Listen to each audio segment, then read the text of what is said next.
menebus kami, Allah yang telah memanggil kami dari lembah kekelaman kepada kehidupan yang penuh arti. Kami percaya hari ini tidak ada yang kebetulan. Setiap kami yang ada di ruangan ini ada dalam berkat kasih karunia Tuhan. Setiap kami yang duduk di ruangan ini Tuhan adalah orang-orang yang siap untuk diubahkan oleh kebenaran firman-Mu. Berbicaralah lewat hamba-Mu yang penuh keterbatasan dan kekurangan. Kau sembunyikan Bapa di belakang kayu salib-Mu, supaya kuasa kebenaran firman-Mu saja yang nyata bekerja, membebaskan, memulihkan, menyembuhkan, dan membangkitkan kami. Kami siap menerima firman-Mu. Bapak Ibu jemaat yang siap mendengar firman Tuhan, bersama saya katakan amin. Silakan duduk. Salam. Senang ada bersama-sama dengan Bapak Ibu jemaat yang dikasihi Tuhan. Tahun yang lalu, bulan 1 ya, bukan tahun yang lalu, tahun yang ini, tapi bulan 1 saya khotbah di sini, dan ini di suasana Natal ya, bisa kembali bersama-sama dengan Bapak Ibu. Puji nama Tuhan. Bapak Ibu saudaraku yang dikasihi Tuhan, mengajak hari ini kita belajar bersama-sama tentang identitas kita di dalam Yesus Kristus. Ya. Apa identitas kita? Kita akan belajar dari kitab Galatia. Kami di Pabaton belajar dari khotbah berseri dari Galatia, dan saya pribadi sangat diberkati lewat surat Galatia. Nah, ketika kita melihat Galatia, mari kita buka Galatia 6 ayat 15 sampai yang ke-18 saja. Bapak Ibu boleh buka ayat Alkitabnya atau bisa ditampilkan di slide kita.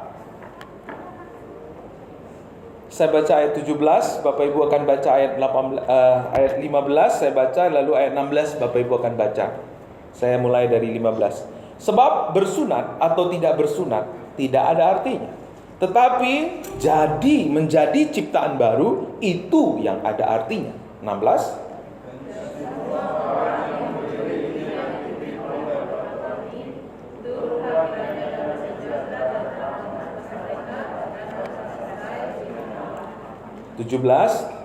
Selanjutnya, janganlah ada orang yang menyusahkan aku, karena pada tubuhku ada tanda-tanda milik Kristus Yesus.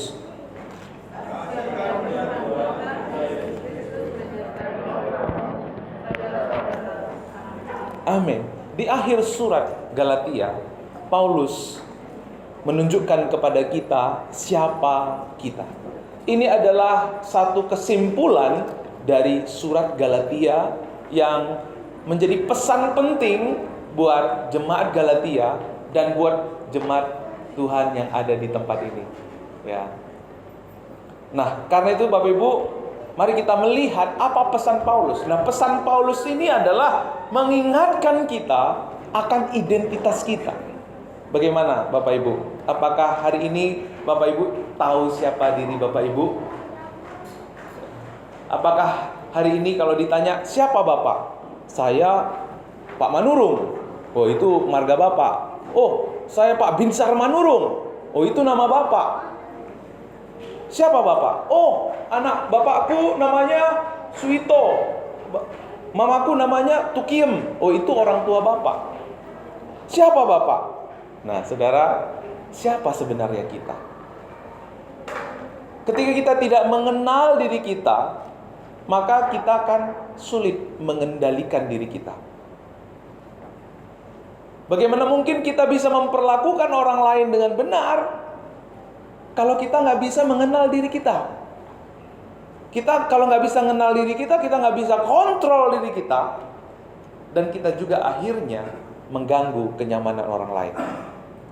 Bagaimana mungkin kita bisa menggenapi rencana Tuhan kalau kita nggak mengenal siapa diri kita? Kita melihat di Medan Bapak Ibu, banjir itu bergelondongan ya, kayu-kayu gitu ya. Next, gelondongan kayu-kayu. Ternyata ini bukan banjir hanya karena hujan, tapi karena penebangan hutan di sana. Kenapa? Karena ada orang-orang yang lupa diri, saudara. Wow, ini kayunya mahal nih. Kalau ditebang, dijual, nggak peduli apakah itu hutan lindung, nggak peduli apakah orang akan kena imbasnya seperti ini, nggak peduli. Mereka lupa karena materi, saudara. Ini akibat lupa diri. Coba tanya samping kiri dan kanannya, apakah kamu lupa diri atau sudah tahu siapa dirimu gitu? Jangan lupa diri ya, gitu ya. Jangan lupa diri, saudara. Kalau kita lupa diri, maka sesuatu yang buruk pasti terjadi. Nah, kalau ditanya, apa pandangan saudara terhadap diri saudara sendiri? Apakah sudah menjadi orang yang saudara harapkan? Kalau diminta, Pak, tolong Bapak buat 5 kriteria manusia. Kalau Bapak bisa menciptakan orang, manusia seperti apa yang Bapak akan ciptakan? Kaya, ganteng, cantik, ya kan? Punya jabatan. Nah, sehat, kuat, ya kan? Itu semua harapan kita. Itu semua ekspektasi manusia pada umumnya. Tapi pertanyaannya, berapa dari poin-poin itu, dari kriteria itu yang ada pada kita? Waktu kita melihat diri kita, next, siapa diri kita di hadapan Tuhan? Sudahkah kita melihat diri kita yang sebenarnya, atau diri orang lain yang kita lihat? Siapa diri kita? Nah, waktu kita sudah mengenal diri kita, Bapak Ibu, kita akan menjadi pribadi yang mudah mengampuni. Tidak sulit mengapresiasi orang lain. Kita akan menjadi orang yang mudah berubah, mudah berkata terima kasih kepada orang lain. Kepada orang yang berbuat baik kepada kita, mudah berterima kasih. Tetapi kepada orang yang menegur kita pun kita bisa berterima kasih kepada mereka. Kalau kita mengenal diri kita, kita akan berhati-hati dengan perkataan kita. Kalau kita mengenal diri kita, kita mudah bangkit dari kegagalan kita atau kejatuhan kita. Kalau kita mengenal diri kita, kita akan menjadi pribadi yang mudah berubah, bersyukur dalam segala keadaan. Kalau jemaat Gereja Baptis Cilegon mengenal dirinya, pasti ya, fasilitas yang indah, yang luar biasa Tuhan izinkan, Tuhan percayakan kepada jemaat ini tidak akan disia-siakan. Yang percaya katakan amin. Saudara kan tidak menyia-nyiakan. Di Cilegon ada satu tempat ibadah yang dilindungi Tuhan, yang dibela Tuhan. Di Cilegon satu-satunya rumah ibadah yang bisa digunakan. Gak akan disia-siakan sama kita, karena kita mengenal siapa diri kita di hadapan Tuhan. Nah, bagaimana sih proses pembentukan jati diri atau identitas seseorang? Itu biasanya terbentuk dari pengalaman hidup. Tentang perasaan kita, baik atau buruk. Bagaimana orang berotoritas, terutama orang tua kita, ya, memperlakukan kita. Guru, kata-kata orang berotoritas, ya, seberapa kuat mempengaruhi kita, mempengaruhi emosi dan mempengaruhi perasaan kita. Saya dulu termasuk anak yang sampai sudah menikah itu, jati diri saya itu, identitas saya itu kacau, Bapak Ibu. Makanya saya menjadi orang yang suka suujon, suka baperan. Karena orang-orang berotoritas di keluarga saya dulu suka memarahin saya, menghakimi saya. Akhirnya waktu saya tumbuh besar, saya punya gambar diri yang salah. Maka saya suka baper, mudah tersinggung, mudah sakit hati, mudah marah. Marahnya gak menentu. Tentu jemaat Baptis Cilegon gak seperti saya. Tapi saudara, kalau kita mengenal siapa diri kita, kita menjadi orang yang tahu apa identitas kita dalam Yesus. maka kita bukan menjadi orang yang troublemaker, tapi menjadi orang yang peacemaker. Kita akan menjadi bukan pembawa masalah di mana-mana, tapi kita akan menjadi pembawa damainya Tuhan dimanapun kita berada. Ada satu alasan yang besar di balik setiap usaha pekerjaan manusia. Ada satu alasan besar di balik orang mengumpulkan uang, mengumpulkan pencapaian hidup, mengumpulkan prestasi. Apa itu Bapak Ibu? Itulah berbicara tentang pencarian jati diri. Seorang anak remaja kalau dia belum menemukan jati dirinya, dia ugal-ugalan di jalan. Dia coba obat-obatan ini, obat-obatan itu. Akhirnya karena tidak menemukan jati dirinya, lupa akan jati dirinya, akhirnya dia rusak, banyak yang mati sia-sia. Ketika manusia jatuh ke dalam dosa, manusia kehilangan gambar dan rupa Allah. Waktu manusia diciptakan, yaitu manusia Adam, Tuhan Allah menciptakan manusia apa? Segambar serupa dengan Allah. Itulah perbedaan kita dengan ciptaan lain. Tuhan memberikan kepada kita kemuliaannya, segambar serupa dengan Dia. Bukan maksudnya segambar serupa itu hanya tampang kita mirip Tuhan, enggak. Karakter kita, sifat kita, tabiat kita mirip dengan Allah. Tapi ketika manusia jatuh ke dalam dosa, kapan manusia jatuh dalam dosa? Saat dia makan buah pohon? Salah, bukan itu. Ketika manusia mau menjadi sama seperti Allah, disitulah manusia jatuh dalam dosa. Ketika ular berkata, kalau kamu makan buah pohon larangan ini, kamu akan menjadi seperti Allah. Seperti Allah. Oh ya, sorry. Oke, makasih. Kalau kamu makan buah pohon larangan ini, kamu akan menjadi seperti Allah. Sehingga Adam dan Hawa, manusia pada waktu itu berpikir, kalau aku makan, aku akan menjadi seperti Allah. Akhirnya dia makan karena mau menjadi seperti Allah. Jadi manusia lupa diri. Kalau bahasa Medan itu nggak tahu diri katanya.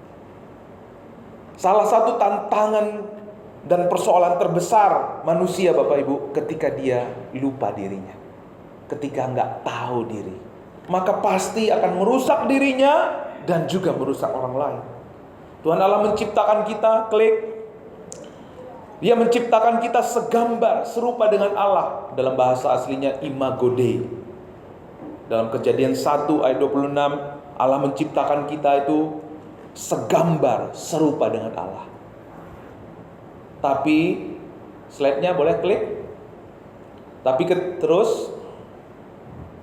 Tetapi ketika manusia jatuh dalam dosa, dikatakan Bapak Ibu, kehilangan kemuliaan Allah. Jadi manusia kehilangan, itu seperti gambar lukisan kaca yang jatuh ke lantai, pecah. Dan kalau kita persatukan, nggak bisa lagi. Manusia mencoba menyatukan, manusia mencoba menemukan jati dirinya, tapi nggak ketemu. Waktu Musa dipanggil Tuhan, tapi Musa berkata kepada Allah, siapakah aku ini? Tuhan mau Musa melakukan pekerjaan besar. Tuhan mau Musa melakukan misi Allah. Tetapi Musa berkata kepada Allah, siapakah aku ini? Maka aku yang menghadapi Firaun dan membawa orang Israel keluar dari Mesir. Tantangan dalam pelayanan kita Bapak Ibu bukanlah orang yang tidak menyukai kita, bukanlah gak punya uang. Tantangan terbesar kita mengiring Tuhan Yesus menggenapi amanatnya Yesus Kristus bukanlah banyak di sana kaum intoleran. Bukan, saudara. Tantangan terbesar kita adalah ketika kita tidak mengenal siapa diri kita di hadapan Tuhan. Makanya orang-orang Kristen yang seperti ini menginjili, Pak. Menginjili itu kan tugas Pak Pendeta, tugas Pak Palen, tugas Pak Paul, tugas Ibu Pendeta. Kita mah yang penting datang aja, pulang, duduk, datang, pulang. Saudara, kalau kita jemaat seperti itu artinya apa? Kita lupa siapa diri kita di hadapan Tuhan. Kalau bahasa Medannya tadi apa? Saya nggak bilang ya. Kalau bahasanya Pak, nggak tahu diri, kita nggak di hadapan Tuhan. Kalau kita melihat diri kita, pasti saya juga nggak mau jadi hamba Tuhan Pak. Kalau saya melihat diri saya nggak mau berdiri di tempat ini. Kenapa? Saya tahu siapa diri saya, penuh kelemahan, penuh kekurangan. Saya nggak ada beda dengan Bapak Ibu. Tapi karena Tuhan yang meminta dan mulai menemukan siapa diri saya di hadapan Tuhan, saya mau belajar taat. Saya mau belajar ngikutin apa yang Tuhan mau. Bapak Ibu, kalau kita punya HP tapi nggak ngerti ini tombolnya ini untuk apa sih? Ini fungsinya untuk apa sih? Kira-kira semahal apapun HP kita bermanfaat nggak untuk kita? HP iPhone berapa gitu ya? Kita punya HP yang mahal itu, tapi kita nggak ngerti fungsinya apa. Jadi akhirnya jadi pajangan kan, taruh di lemari. Ini HPmu? Iya. Berapa harganya? 15 juta. Mahal ya. Tapi kok kamu taruh di lemari saja? Ya biarin jadi pajangan saja. Pasti sayang. Demikian juga hidup kita. Kalau Tuhan mempercayakan hidup kita, tubuh kita, napas kita, tapi kalau kita nggak mengenal siapa diri kita, maka tubuh kita yang sehat, tubuh kita yang penuh dengan potensi, diri kita yang penuh dengan karunia dan talenta yang Tuhan berikan, maka tidak akan pernah menjadi maksimal. Maka tidak akan pernah memberi dampak. Justru kita menambah deretan orang-orang yang merusak. Justru kita akan menambah gereja yang nggak mengenal dirinya, kan hanya menambah deretan gereja yang tanpa kuasa, hanya menambah deretan jemaat yang hidup tanpa kuasa Injil Yesus Kristus. Tuhan mau kita, Bapak Ibu, tidak hanya melakukan satu ketaatan. Yang utama buat Tuhan itu bukan kita taat ini, taat itu, taat melakukan melayani sana sini, bukan saudara. Tapi Tuhan yang lebih senang buat Tuhan adalah daripada kita melakukan adalah kita menjadi pribadi seperti yang Dia inginkan. Waktu kita berkaca di cermin, bukan hanya kita melihat siapa diri kita, atas dasar prestasi, atas dasar perbuatan kita, atas dasar pencapaian kita, atau siapa kita karena mungkin isi kantong kita, atau siapa kita karena jabatan kita, atau siapa kita karena kegantengan atau kecantikan kita. Tapi Tuhan mau, dengar baik Bapak Ibu, Tuhan melihat kita, Tuhan mau kita melihat diri kita seperti Dia melihat diri kita. Amin. Tuhan mau kita melihat diri kita seperti Dia melihat diri kita. Tuhan mau kita memperlakukan diri kita seperti Dia memperlakukan diri kita.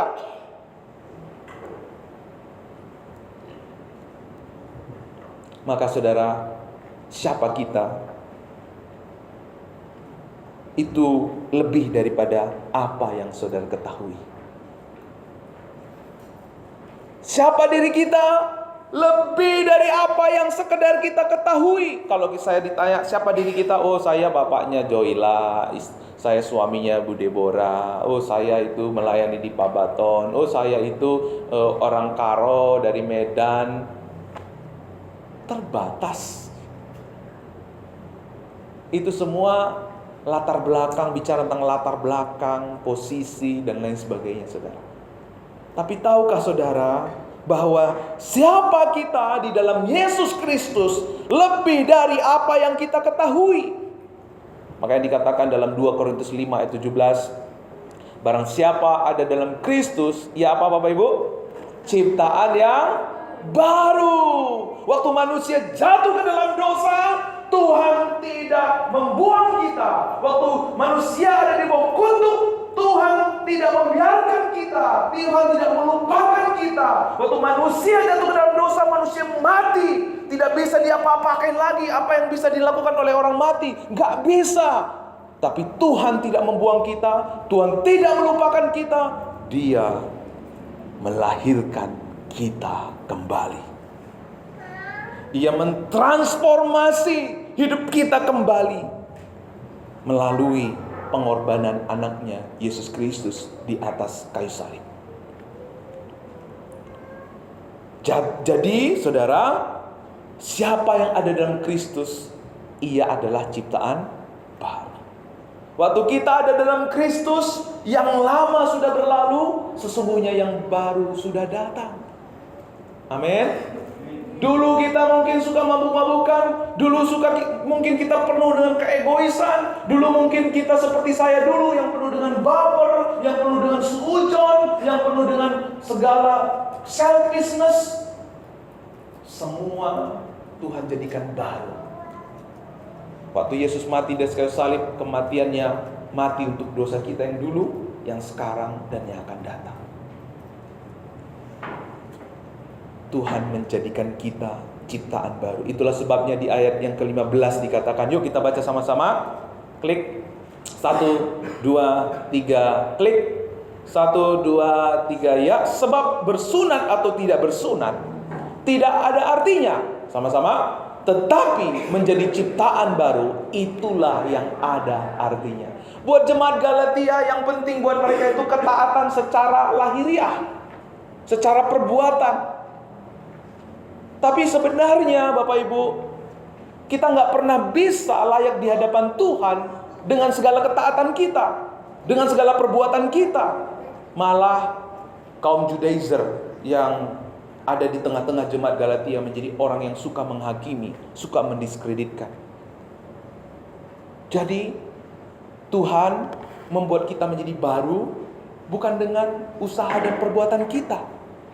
Tuhan menjadikan kita baru Bapak Ibu lewat usaha anaknya Yesus Kristus. Mati di atas kayu salib, memberikan segalanya buat kita. Jadi waktu kita memandang kepada salib Yesus Kristus Bapak Ibu, di sanalah kita menemukan siapa diri kita di dalam Tuhan. Kalau dulu mungkin kita menilai diri kita dari pakaian, dari fasilitas, dari rumah, mobil, dari jabatan, saudara, semua itu panah, semuanya itu berubah. Maka waktu seseorang kantongnya full gitu ya, itu suka senyum-senyum. Benar nggak, Mama? Senyum-senyum ya kan?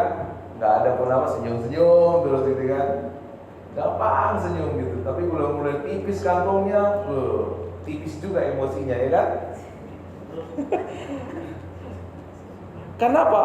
Kita menaruh siapa diri kita, menaruh harga diri kita kepada apa yang kita miliki. Padahal semuanya itu sifatnya sementara, sifatnya berubah. Tapi kalau kita meletakkan siapa diri kita di atas salib Yesus Kristus, di sana kita menemukan siapa diri kita. Berapa nilai harga diri kita? Bu, berapa nilai harga diri Ibu? Saya kasih tahu, harga diri kita bukan lagi seharga dengan apa yang kita pakai hari ini, tapi harga diri kita seharga dengan darah Yesus. Haleluya. Makanya Tuhan bilang, engkau itu biji mataku, engkau itu milik kepunyaanku, harta milik kepunyaanku. Waktu Tuhan memberikan perumpamaan seorang yang menemukan harta yang terpendam, itu bukan kita yang menemukan harta terpendam, tapi Tuhan yang menemukan harta terpendam dalam bejana tanah liat. Itulah saudara dan saya. Saudara dan saya berharga di mata Tuhan.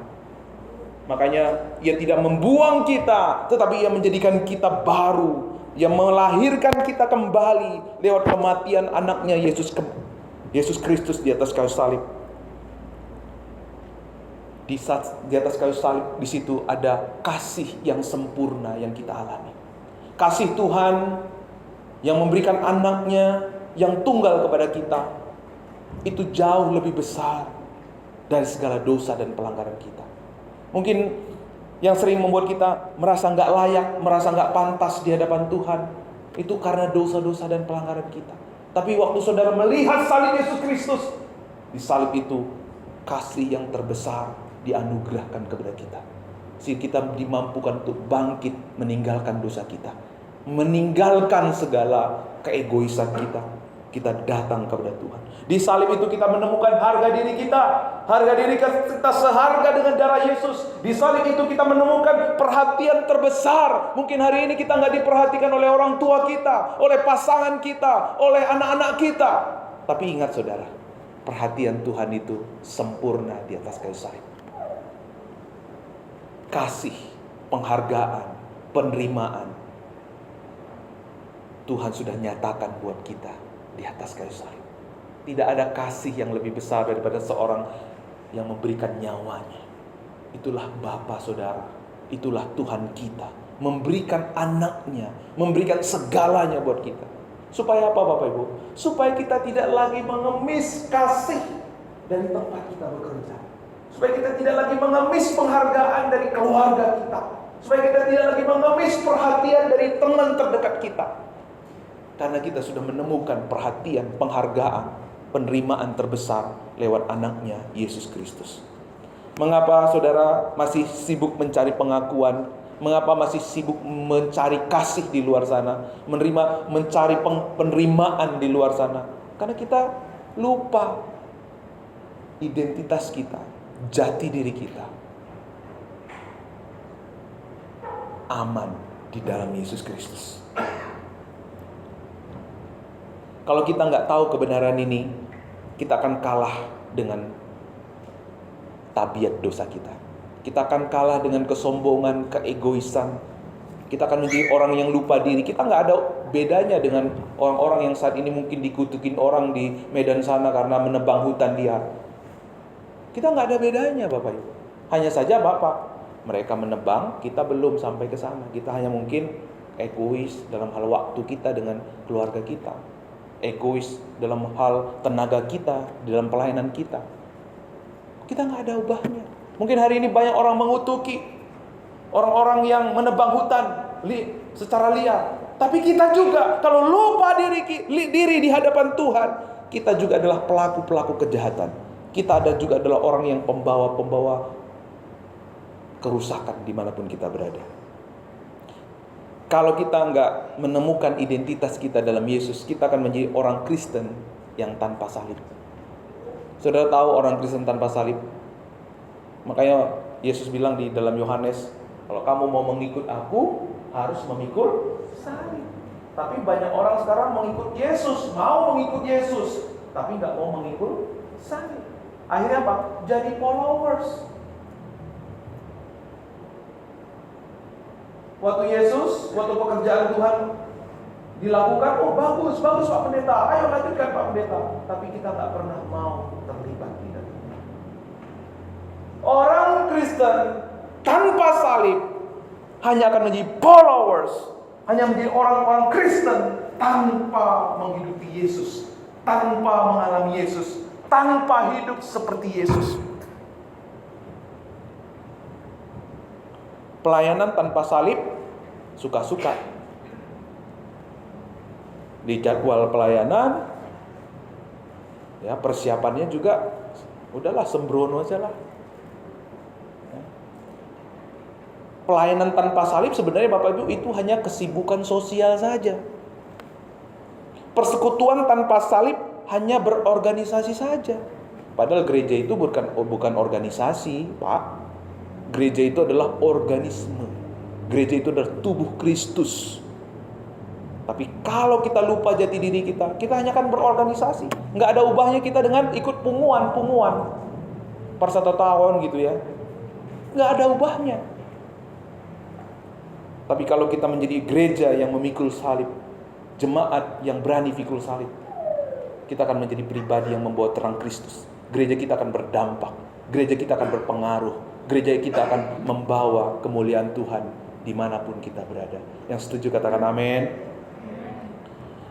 Saudara, fakta bahwa menjadi gereja atau menjadi orang Kristen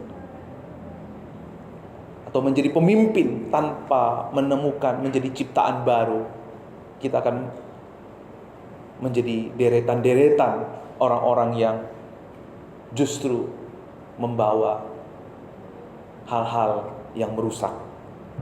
Gereja Gereja apa yang akan kita bangun? Kemana kita akan memimpin gereja? Keputusan apa yang akan kita ambil kalau kita nggak menjadi lahir baru?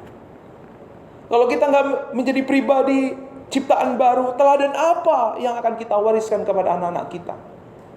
Kalau kita nggak menjadi ciptaan baru, Bapak Ibu Saudara, teladan apa yang akan kita berikan? Warisan iman apa yang akan kita tinggalkan kepada generasi kita? Jadi, siapa kita di hadapan Tuhan? Kita adalah ciptaan baru.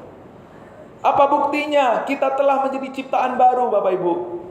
Kalau kita menjadi ciptaan baru, kita itu hidup dalam pimpinan Roh Kudus. Kita akan menjadi orang yang bermegah karena Yesus. Kita tidak lagi bermegah dengan situasi kondisi yang kita alami. Bahkan kita tidak bermegah karena gedung gereja ini. Kita tidak bermegah karena pencapaian-pencapaian pelayanan kita. Tapi kita hanya bermegah karena Yesus Kristus. Kalau kita menjadi ciptaan baru, kita akan juga berkata seperti Paulus, hidupku bukannya aku lagi. Yang lama sudah berlalu, sesungguhnya yang baru sudah datang. Waktu kita menjadi ciptaan baru, kita tidak lagi melihat segala sesuatu. Nih, kita mau apa? Melayani. Untungnya buat aku apa? Kira-kira nama baikku, kira-kira aku diuntungkan nggak lewat pelayanan ini? Nggak lagi seperti itu, Bapak. Ketika kita menjadi ciptaan baru yang menjadi fokus kita, yang menjadi tujuan kita, bagaimana Kristus dikenal, bagaimana Kristus dimuliakan, bagaimana apa yang kualami yang mengubahkanku, bagaimana Injil yang mengubahkanku juga mengubahkan orang lain. Kita akan menjadi orang Kristen yang tidak egois, tidak memikirkan kenyamanan kita, tapi kita memikirkan kenyamanan pekerjaan Tuhan. Tapi justru orang-orang yang memikirkan pekerjaan Tuhan melihat kasih karunia Tuhan. Tuhan Yesus bilang, barang siapa mempertahankan nyawanya akan kehilangan nyawanya. Tapi barang siapa memberikan nyawanya bagi aku, ia akan menemukan. Jadi saudara, ingat, kita ini adalah ciptaan baru. Bahwa ciptaan baru itu bukan apa yang tampak di permukaan, bukan atas dasar perbuatan kita, tapi kita ditransformasi hati kita melalui Injil Yesus Kristus oleh pertolongan Roh Kudus. Jemaat Galatia itu fokus kepada ketaatan. Sunat secara lahiriah itu hanya tradisi. Buat mereka itu menjadi satu standar kebenaran agar mereka hidup berkenan kepada Tuhan. Tapi saudara, apa yang dipahami oleh jemaat Galatia, apa yang diajarkan oleh kaum Judaism, itu membuat mereka jatuh dalam kesombongan, jatuh ke dalam kehidupan yang tidak membawa damai. Ya. Alasan orang berdosa diterima Allah ialah hanya sunat, hanya melalui sunat hati, yaitu melalui Roh Kudus. Apa tanda kita menemukan identitas kita? Di ayat 17. Yuk kita baca sama-sama, klik. 1, 2, 3 ya. Selanjutnya, janganlah ada orang yang menyusahkan aku, karena pada tubuhku ada tanda-tanda milik Yesus. Paulus seorang yang menghidupi identitasnya di dalam Kristus. Klik. Paulus ada seorang yang sudah menghidupi identitasnya di dalam Yesus Kristus. Ada tandanya. Tanda milik Yesus itu mengacu kepada apa, Bapak Ibu? Kepada penderitaan yang dialami oleh Paulus ketika ia mengiring Tuhan Yesus. Sebelumnya dia adalah warga negara Rom. Dia dihargai, dihormati oleh pemerintahan Roma. Tapi karena imannya, Paulus menghadapi segala yang tidak enak. Dia dipukul, dia mengalami karam kapal, dia mengalami ketelanjangan, dia mengalami kelaparan, saudara. Paulus mengalami semua yang gak enak. Tapi buat seorang Paulus, penderitaan yang dialami tidak membuat dia mundur.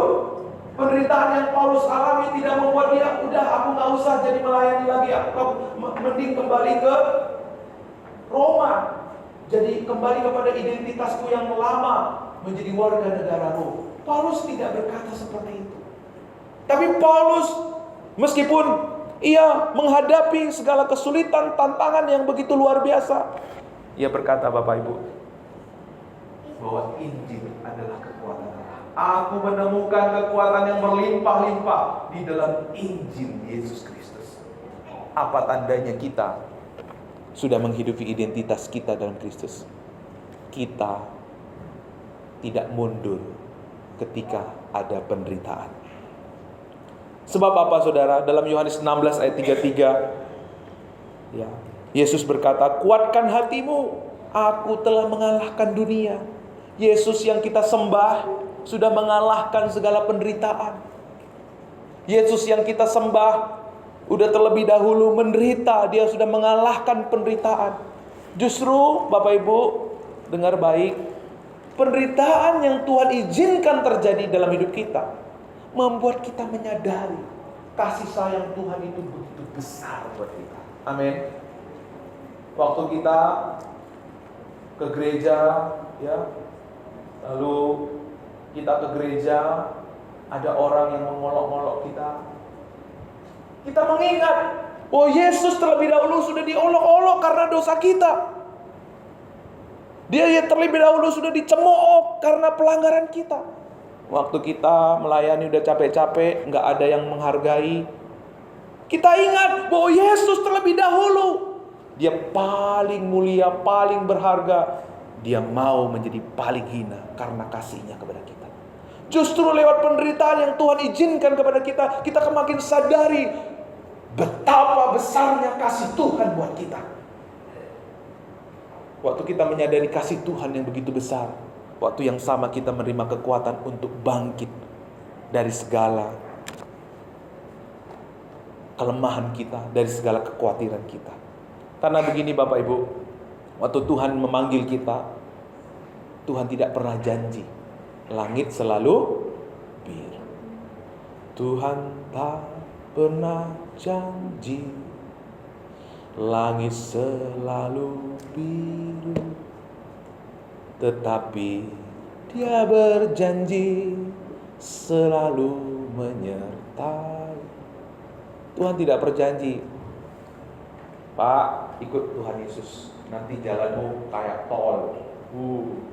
Pak, Bu, ikut Tuhan Yesus, nanti jalanmu ditaburi oleh bunga-bunga yang harum.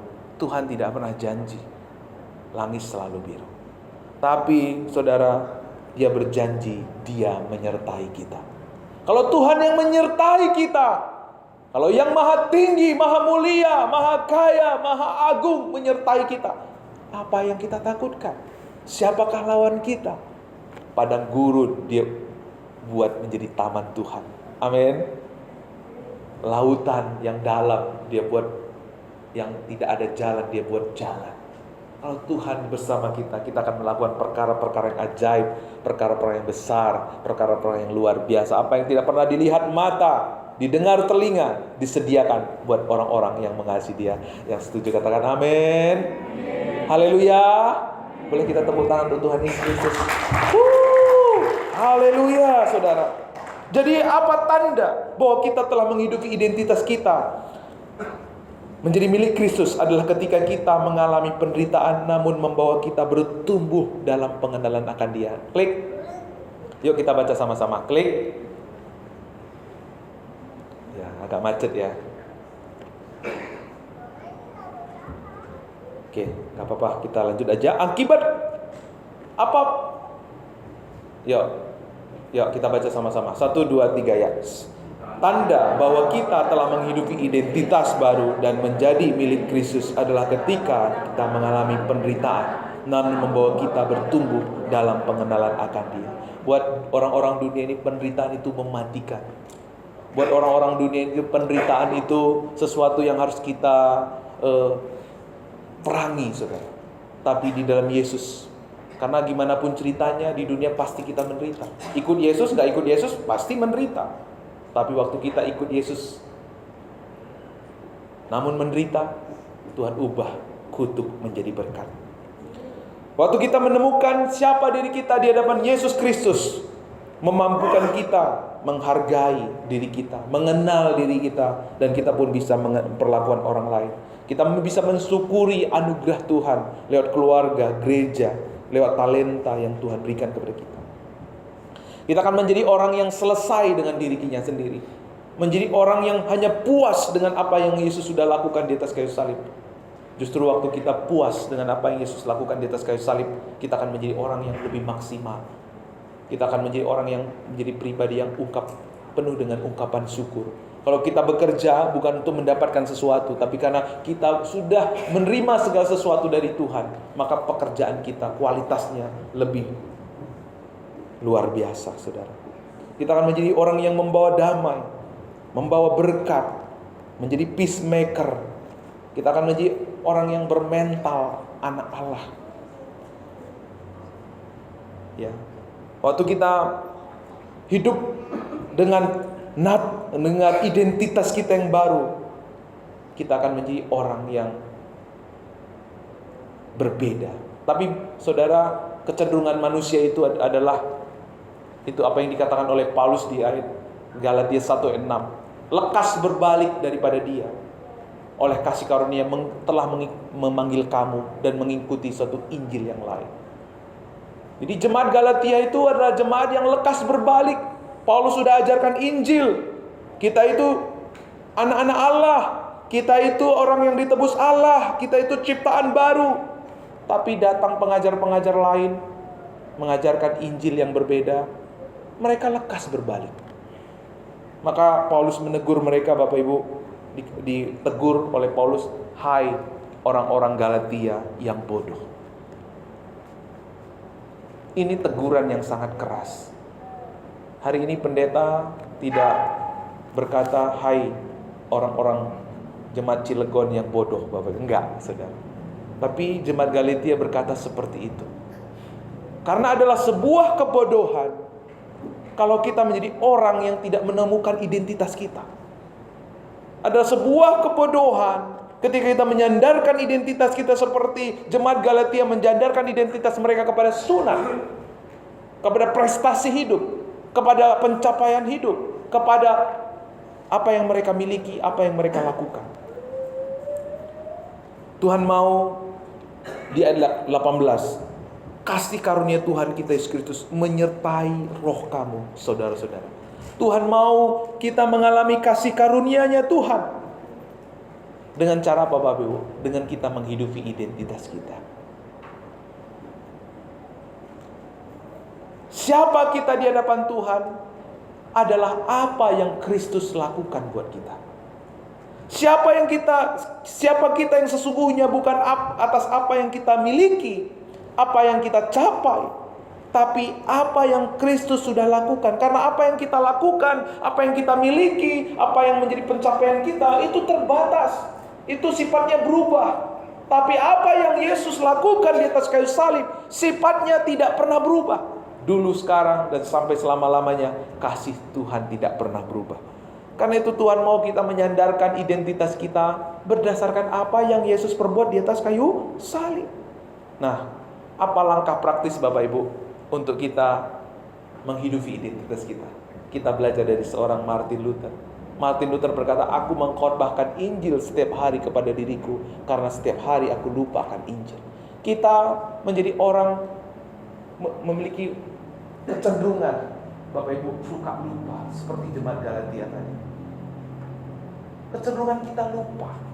Oleh sebab itu kita perlu mengingatkan diri kita, mengkhotbahkan Injil setiap hari.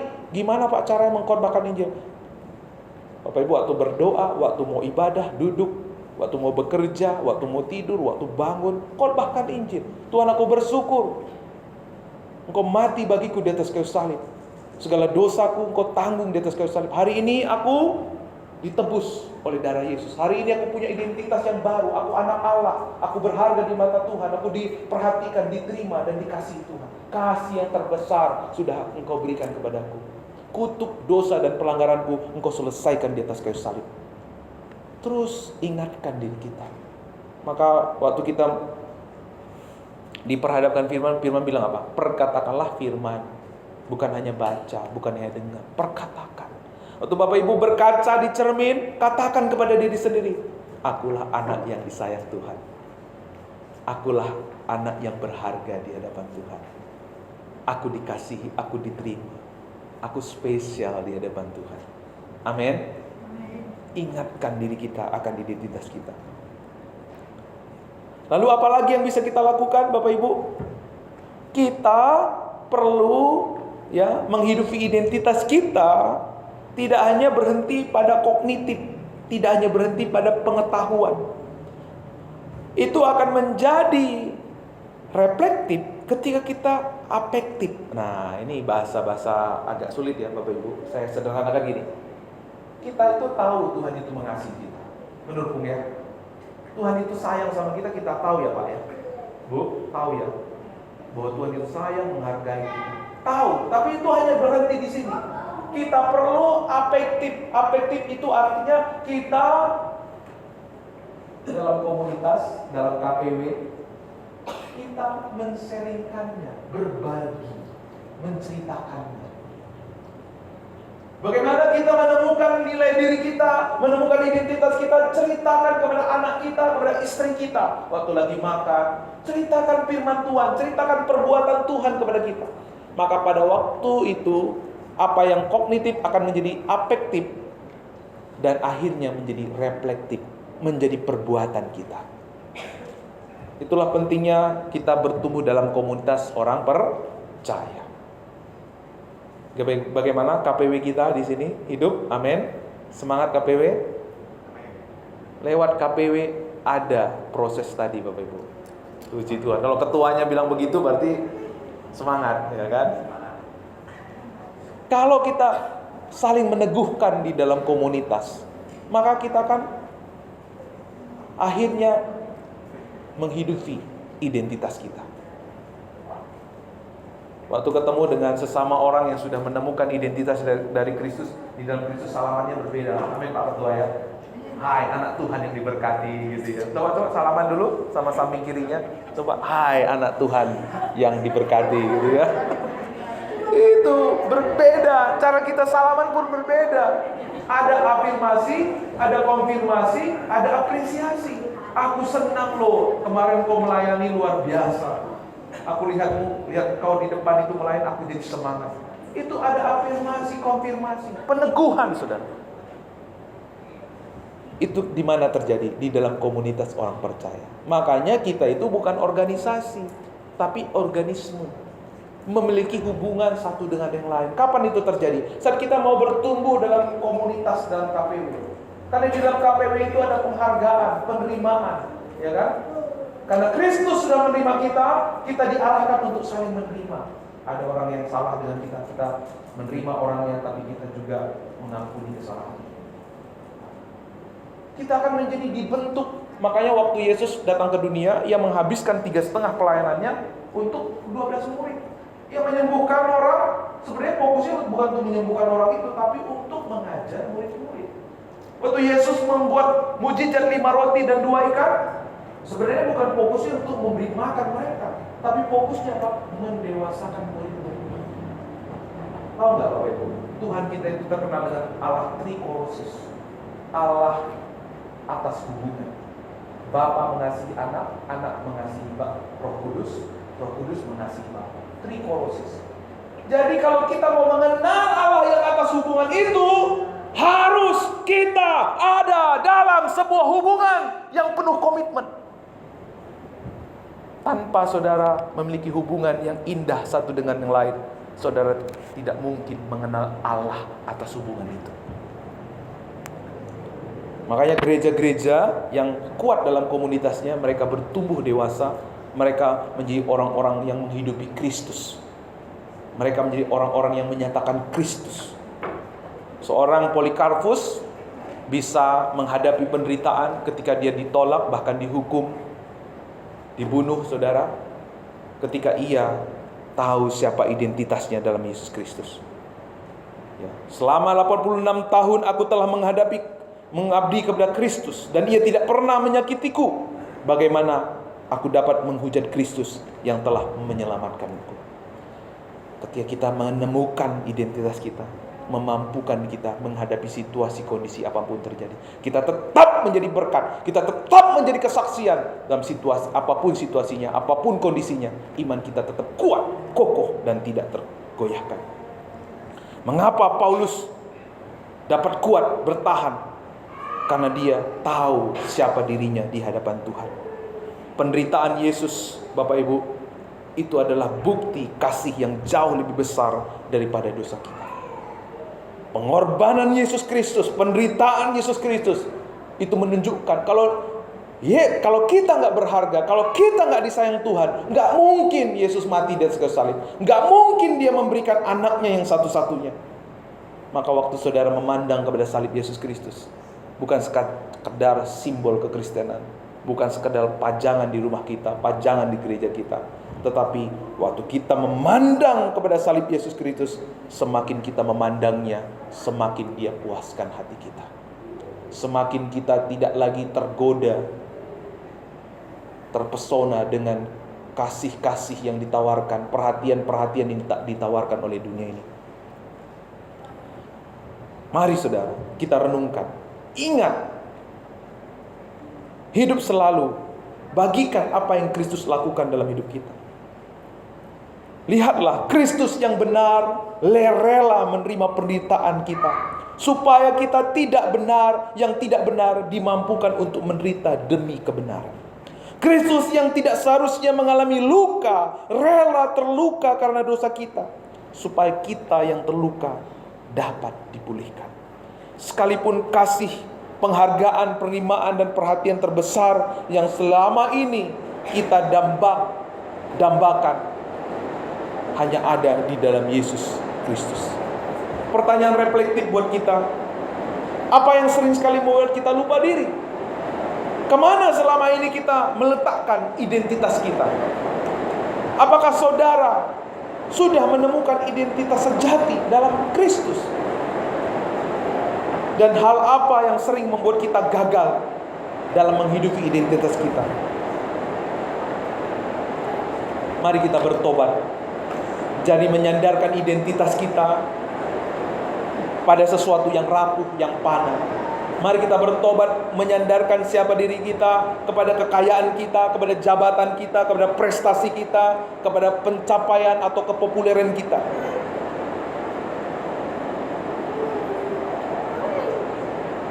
Dari rasa aman, mari kita bertobat dari rasa aman yang muncul karena takut menderita, karena pemberitaan Injil, dan melakukan kebenaran sesuai firman. Mari kita bertobat dari memandang kepada kekuatan, kepada diri kita sendiri. Mari kita pandang kepada salib Yesus Kristus yang sudah terlebih dahulu menanggung penderitaan kita di kayu salib untuk menggantikan ketidakbenaran kita. Mari kita tunduk kepala.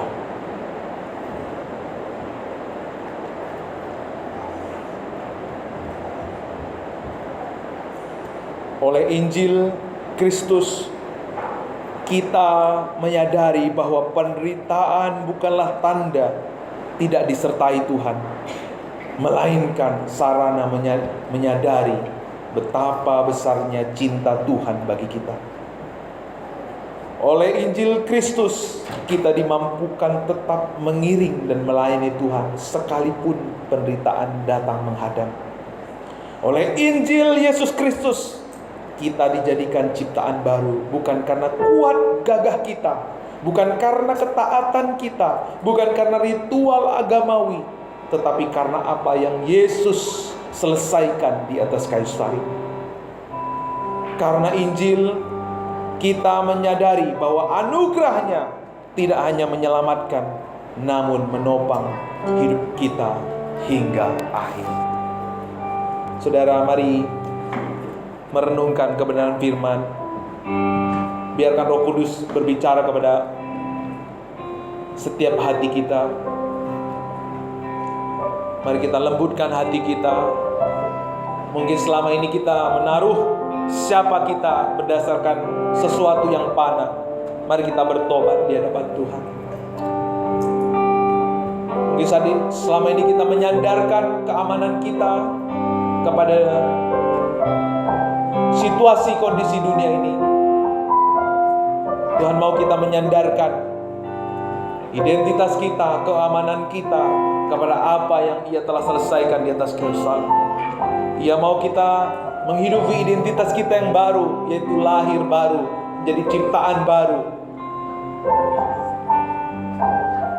Kita melayani, kita berbuat baik, bukan untuk memperoleh sesuatu dari Tuhan, tapi karena Tuhan sudah mengembalikan segala sesuatu bagi kita.